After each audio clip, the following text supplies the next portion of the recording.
இன்றைக்கி eggless sponge cake செய்ய போகிறேன். இப்படி பார்த்தீங்கன்னா 1/2 கப் கர்ட் எடுத்து வச்சுட்டேன். கர்ட் நல்லா அடிச்சுட்டு அப்புறம் 1/4 டீஸ்பூன் பேக்கிங் சோடா போட்டு நல்லா அடிச்சுக்கலாம். அதையும் போட்டு நல்லா அடித்ததுக்கு அப்புறமேட்டு நம்ம கொஞ்சம் ஓரமாக எடுத்து வச்சுக்கலாம்.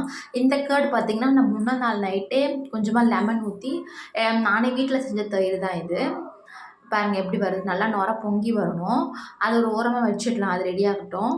அப்புறமேட்டு 1/3 cup oil, 3/4 cup sugar powder பண்ணி வச்சுக்கிட்டேன். ஏன்னா பவுடர் சுகர் தான் இதுக்கெலாம் கரெக்டாக இருக்கும்னு சொல்லிட்டு. அப்புறம் 1 டேபிள் ஸ்பூன் நீங்கள் வந்து பைனாப்பிள் எசன்ஸ் எடுத்துக்கலாம். இது வந்து டீ கேக்கு தான் நான் செய்கிறது.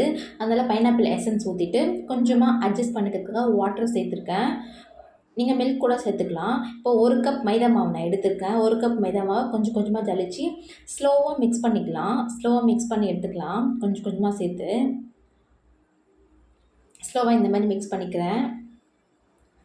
மிக்ஸ் பண்ணி எடுத்ததுக்கு அப்புறமேட்டு நான் வந்து நான் வச்சுருந்த கேர்டு வந்து இப்போ எனக்கு ரெடி ஆகிடுச்சு. அந்த கேர்டை கொஞ்சமாக மெல்லமாக ஸ்லோவாக நான் மிக்ஸ் பண்ணி எடுத்ததுக்கு அப்புறமேட்டு இப்போ அவ்வளோதான், 4 ஸ்டெப்லேயே முடிஞ்சிடுச்சு நம்மளோட டீ. இப்போ மிக்ஸ் பண்ணி எடுத்து ரெடி பண்ண பேட்டரை நான் வந்து 3ல் செட் பண்ணிக்கிறேன். பாருங்கள், டேப் பண்ண விட்டு ஸ்கியூர் வச்சு நல்லா 4 பக்கமும் நான் வந்து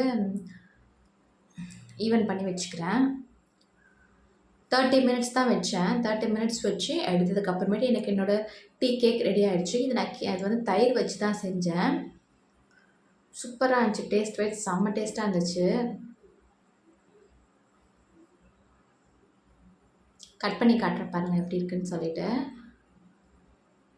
சாஃப்டாக இருக்குது பாருங்கள்.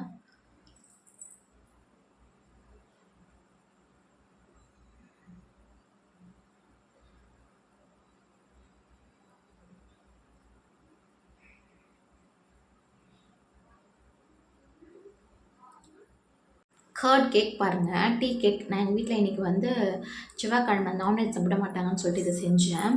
சூப்பராக இருந்துச்சு. நீங்களும் சாப்பிட்டு பாருங்கள். தேங்க்யூ வாட்சிங் மை வீடியோ.